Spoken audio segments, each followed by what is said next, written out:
చేయాలి అని ప్రతిజ్ఞ పట్టారు. అది చాలా ఆహ్లాదకరమైన విషయం. ఎందుకంటే ప్రతీకారం తీసుకోవాలి అనేది, ప్రతీకారం తీసుకోవడానికి ఉన్న ఆపర్చునిటీస్ అన్నీ యూటిలైజ్ చేయడం ఈ దేశ ప్రధానమంత్రి ఇప్పటి ప్రభుత్వం చేస్తోంది. ఇంతకు ముందు కూడా మన మీద దాడులు జరిగాయి. మనమందరము దాని ప్రతీకారం తీసుకోవాలి అని అనుకున్నాం, కానీ వేరే పరిస్థితుల వలన అది తీసుకోలేకపోయాం.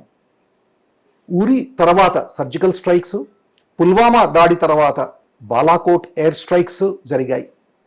దాంతోని first time in the Indian history, అదే స్వాతంత్రం వచ్చిన తర్వాత, ఒకవేళ మన మీద దాడి జరిగితే, మన భూభాగంలో దాడి జరిగితే దానికి బుద్ధి చెప్తాము అనేది మటుకు మనం మెసేజ్ ఇచ్చాం. కానీ వాళ్ళకి బుద్ధి రాలేదు. వాళ్ళకి బుద్ధి ఎందుకు రాలేదు అనేది అది ఇంటర్నేషనల్ అఫైర్స్ విషయం. కానీ ఈ పహల్గాం దాడి జరిగింది, దీంట్లో 27 మంది చనిపోయారు. దానికి చాలా యాంగర్ ఉంది దేశంలో. ఇప్పుడు దాని తర్వాత సిసిఎస్ మీటింగ్ అయింది. సిసిఎస్ మీటింగ్లో మన దగ్గర ఉన్న అన్ని ఆపర్చునిటీస్ ఏమేమి ఉన్నాయో, ఏంటి, economic, diplomatic, military, information, cyber, ఇటువంటి అన్ని శక్తులు ఉపయోగించి మనం అన్నీ డిస్కస్ చేసి లాంగ్ టర్మ్ స్ట్రాటజీ ఇవాల్వ్ చేసి వాళ్ళకి బుద్ధి చెప్పాలి, డిటరెన్స్గా ఉండాలి అని చెప్పి అనుకున్నాం. దాని భాగంగా సిసిఎస్ మీటింగ్లో first time again since independence ఇదేంటి ఇండస్ వాటర్ ట్రీటీని రద్దు చేశాం.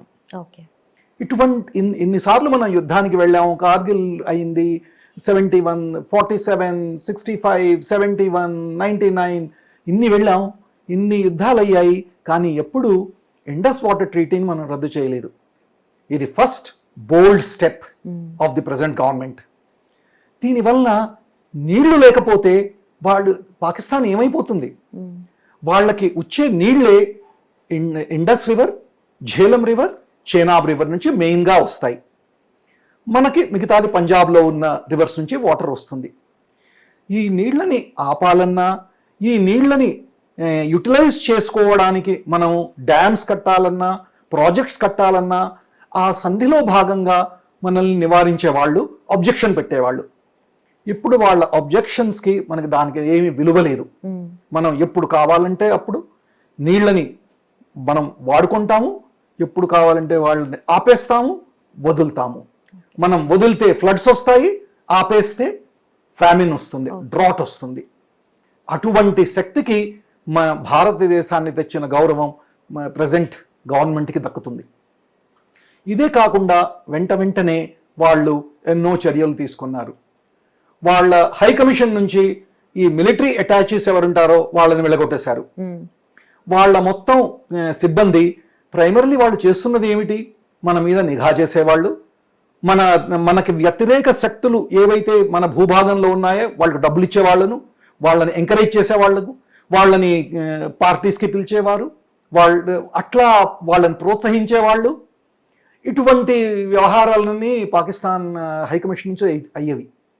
దాన్ని ఒకేసారి ఆపడానికి వాళ్ళ 50 మంది ఉంటే 30 మంది చేయండి, మిగతా వాళ్ళందరూ వెళ్ళిపోండి అన్నారు. తర్వాత వాళ్ళు ఏమన్నారు, ఈ అటారీ వాఘా బార్డర్ దాన్ని క్లోజ్ చేసేయండి. దాని నుంచి మనం ఈ వీసా ఇస్తే పాకిస్తాన్ ప్రజలు భారతదేశంలోకి రావచ్చు, భారతదేశ ప్రజలు పాకిస్తాన్కి వెళ్ళొచ్చు. ఇప్పుడు అది లేదు. ఎవరికైతే వీసాస్ ఇచ్చామో అవన్నీ క్యాన్సిల్డ్, మీరందరూ పాకిస్తాన్కి వెళ్ళిపోండి అని చెప్పేశారు. ఈ అటారీ వాఘా అటారీ బార్డర్ నుంచి ఏవైతే ట్రేడ్ జరుగుతోందో అదంతా నిలిపేశారు. ఇప్పుడు ఆ కొంచెం ఒక $300 మిలియన్ వర్త్ ఏదైతే ట్రేడ్ ఉందో అది కూడా ఆగిపోయింది. ఇప్పుడు వాళ్ళు అల్లకల్లో ఇటువంటి చర్య సర్జికల్ స్ట్రైక్ కంటే చాలా పెద్దది. ఎందుకంటే సర్జికల్ మిలిటరీలీ చేయొచ్చేమో, కానీ ఇటువంటిది చేయడానికి ధైర్యం కావాలి, సాహసం కావాలి, పొలిటికల్ విల్ కావాలి, పొలిటికల్ లీడర్షిప్ కావాలి. అది ఉందని భారత ప్రభుత్వం చెప్పింది. ఇది కాకుండా మిగతా దౌత్యపరంగా మిగతా దేశాల నుంచి మనకి సపోర్ట్ రావాలి. అంటే వాళ్ళు అటాక్ చేశారు అని ప్రూవ్ చేయాలి, ప్రూఫ్ ఇవ్వాలి వాళ్ళకి.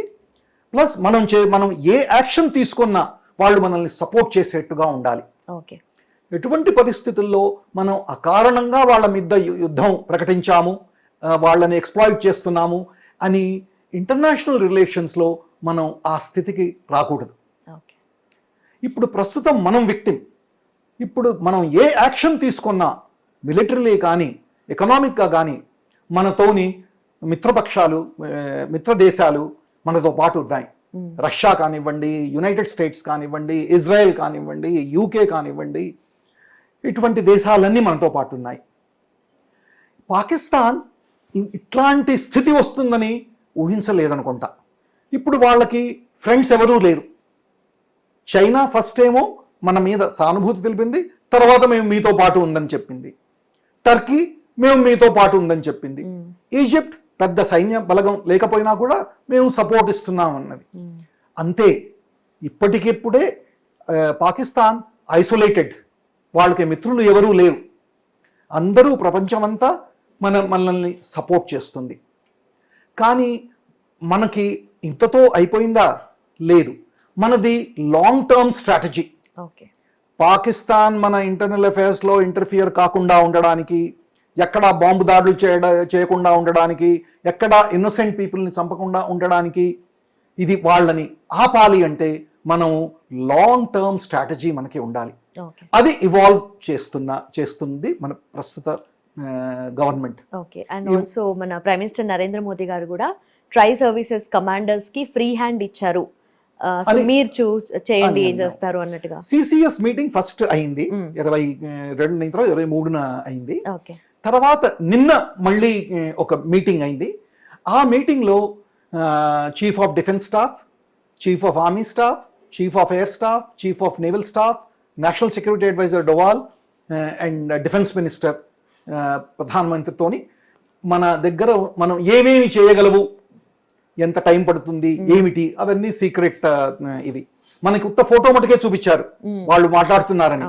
వాళ్ళు ఏం మాట్లాడారు అనేది అది బయటికి రాకూడదు. కానీ దాని తర్వాత తెలిసింది ఏమిటంటే డిఫెన్స్ సర్వీసెస్కి, డిఫెన్స్ ఫోర్సెస్కి మీరు ఎప్పుడు ఎలా ఏం చేయదలుచుకున్నారో, ఏ టార్గెట్ని కొట్టాలనుకున్నారో కొట్టండి. మేము దాని వలన ఏమైతుంది, ఇంటర్నేషనల్ ఒపీనియన్ ఏమైతుంది అనే దాని గురించి మీరు బాధపడద్దు, మేము చూసుకుంటాం అని చెప్పి ఆ ధైర్యం ఇచ్చారు. ఇది ప్రస్తుతం ఇందిరాగాంధీ, శామ్ మానిక్ షాకి 1971లో ఇచ్చిన ఫ్రీడమ్ లాంటి ఫ్రీడమ్ ఇప్పుడు ప్రధానమంత్రి మోదీ మన సైనిక దళాలకి ఇచ్చారు. దాని తర్వాత ఇవాళ మళ్ళీ సిరీస్ ఆఫ్ మీటింగ్స్ అయ్యాయి. దాంట్లో cabinet committee on security, cabinet committee on economic affairs, cabinet committee on political affairs, దాని తర్వాత ఫుల్ ఫ్లెజ్డ్ క్యాబినెట్ మీటింగ్. దాంట్లో ఏమేమి ఆలోచిస్తున్నారు, ఏమేమి చర్చలు జరిగాయి, ఏం చేయ హిట్ టీవీ యాప్, ఇందులో short news, live news, entertainment shows, movies, digital magazines తో పాటు మీ జిల్లా వార్తలను కూడా ఫ్రీగా చూడొచ్చు. ఇంకెందుకు ఆలస్యం, వెంటనే హిట్ టీవీ యాప్ ని డౌన్లోడ్ చేసుకుని ఫ్రీగా ఎంటర్టైన్మెంట్ పొందండి. Hit TV app. Hit TV app. Please download hit TV app. Hit TV app ని ఫ్రీగా డౌన్లోడ్ చేసుకుని ఎంజాయ్ చేయండి. మీకు నచ్చిన ఎంటర్టైన్మెంట్ కోసం హిట్ టీవీ యాప్ ని ఫ్రీగా డౌన్లోడ్ చేసుకుని ఎంజాయ్ చేయండి. హిట్ టీవీ యాప్ ని డౌన్లోడ్ చేసుకుని ఆస్వాదించండి, ఆశీర్వదించండి. ఇంతమంది సెలబ్రిటీలు హిట్ టీవీ యాప్ ని డౌన్లోడ్ చేసుకోండి అని చెప్తున్నారంటే ఎంత మంచి యాప్ ఆలోచించండి. అమెరికా అమెరికా అమెరికా అమెరికాలో చదవాలనుకునే వాళ్ళకి విశ్వసనీయమైన పేరు మన శౌర్య కన్సల్టెన్సీ. UK లో 1 year masters, UK లో 1 year masters, 2 years work permit up to 5 years visa. Contact Saurya Consultancy. Contact 89851 89851.